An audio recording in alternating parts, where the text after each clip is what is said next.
Hello guys, nandito na naman tayo. Siyempre, good morning muna rito at good evening. Mali pala, good morning dyan at good evening rito.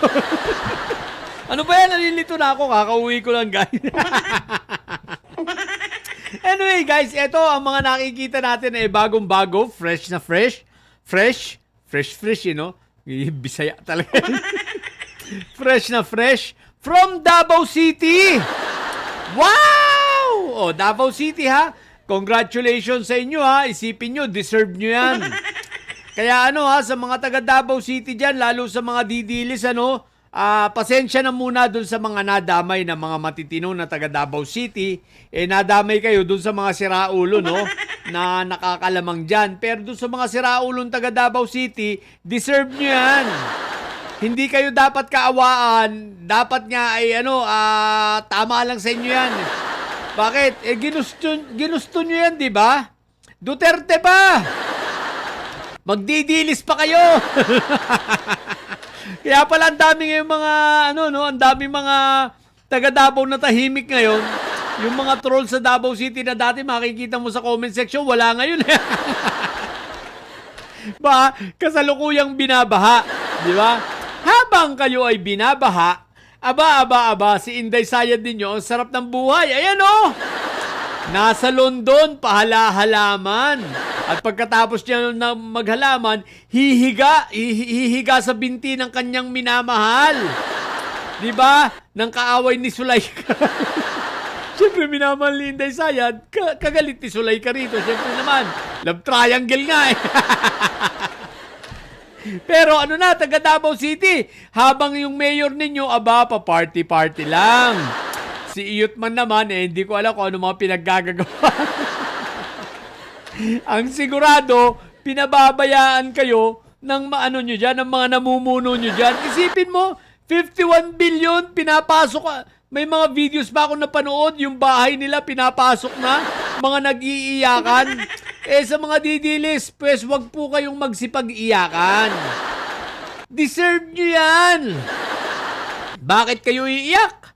Bakit kayo aangal? Huwag kayong umangal.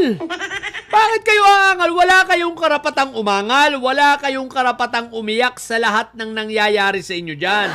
Diba? Dahil yan ay ginusto ninyo. Diba tuwan-tuwa pa kayo kahit alam na ninyo na may 51 billion si Iyutman sa flood control ninyo. Diba tuwan-tuwa pa kayo sa kanila? So, bakit kayo mag-iiyak? Bakit kayo mag-aangal? Bakit kayo magdadrama-drama dyan at mag-video-video na parang aping-api kayo? Dapat ang video ninyo, tuwan-tuwa kayo. Mag-video kayo kung nang nagpapasalamat kayo dahil binaha kayo, mga bobo.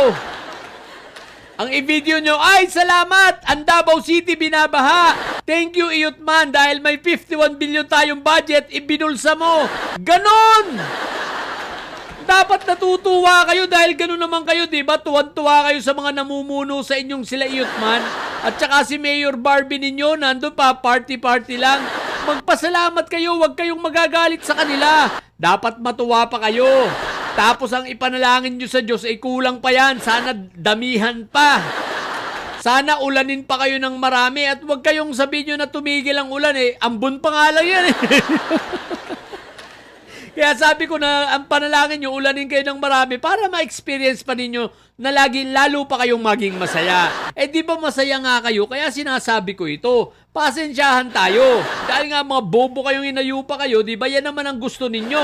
Ayaw ninyo na tinutuwid. Ayaw ninyo na kinikriticize sila Barbie ninyo, ang mga Duterte ninyo, di ba? Di deserve nyo yan. Kulang pa nga yan. Sipin mo, 51 billion na flood control, umambon lang, umulan lang, ganyan Tapos may mga pinapasok sa loob na ng bahay, nag-iiyak na. Talagang matatawa ako sa inyo, magalit na kayo kung magalit, wala akong pakialam. Kasalanan nyo yan. Isipin ninyo, tuwan-tuwa pa kayo. Di ba hindi nyo tinutulig sa yung 51 billion, ayaw nyo hanapin? Sabi pa nung isang vlogger, hindi, normal yan, mabilis namang humupa. Mabilis palang humupa. Kala ko pa mabilis bakit ilang araw na kayong binabaha?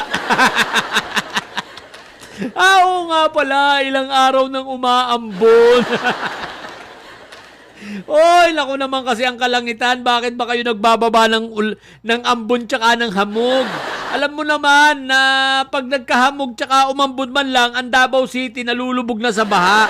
'Di ba? Ang Singapore, mini Singapore ng Pilipinas.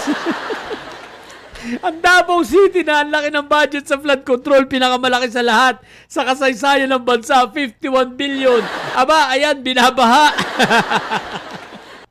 Kakaunti naman ang tao. Ang laki ng lupain. Malapit sa dagat. Diba? Kumbaga ang daming paraan na hindi sila bahain. Pero ayan, binabaha.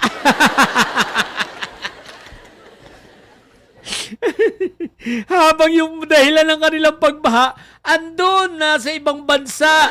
Tuwan-tuwa, nag-e-enjoy. Di ba? Ini-enjoy ang bahagi ng 51 billion. Di ba? Habang yung mga kanilang mga bobong mga constituents, ayan. Deserve nyo yan, mga inayupa kayo. Sinday saya nyo, ando sa London ngayon. Ewan ko kung saan naman susunod na pupunta yon. Magpapaikot-ikot muna. Ang dating sa July 30 pa daw siya uuwi. July 30 pa yun uuwi. Tapos ang survey sa kanya, ang taas. Pag-uusapan natin yan sa survey na comedy na yan, ha. Yung sa ibang content ko. Ang taas na survey habang sa July 30 pa raw siya uuwi. Si Inday Sayat, syempre magpapakaligaya muna sa piling ni other woman. Sulayka! Si Inday Sayat nasa piling ng ibang babae. Magagalit na yan si Sulayka. Yari kay Inday Sayat pag uwi mo kay Sulayka, babatuhin, kung alam mo ikaw lang marunong mambato ng laptop, ha, babatuhin ka niyan. Malamang may gilit ka rito, pati dito gigilitan ka niya.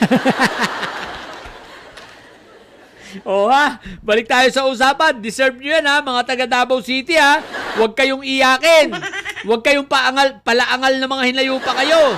Diba? Kung kayo ay binabaha ngayon dyan, kasalanan nyo yan. Pinili ninyo yung leader ninyo, di ba? At hindi nyo hinanap yung 51 billion. Ang sabi nyo, okay lang yan. Huhupa din agad yan. Eyo nga, okay nga yan. Kaya dapat ganyan na lang kayo. No, sana mas malala pa dyan. Sabihin naman ninyo, ang sama-sama ko. Talaga ang sama ko. Bakit kayo? Hindi kayo masama, di ba? Mga siraulo nga kayo, Isipin yung tinotolerate nyo ang gawain ng mga amo nyong mga may sayad. So, deserve nyo yan. Deserve ko rin kayong laitin. Wala akong pakialam sa inyo. Di ba? Ganyan talaga. Para matuto kayong mga inayupa kayo, di ba? Oh, Duterte pa! Yun lang.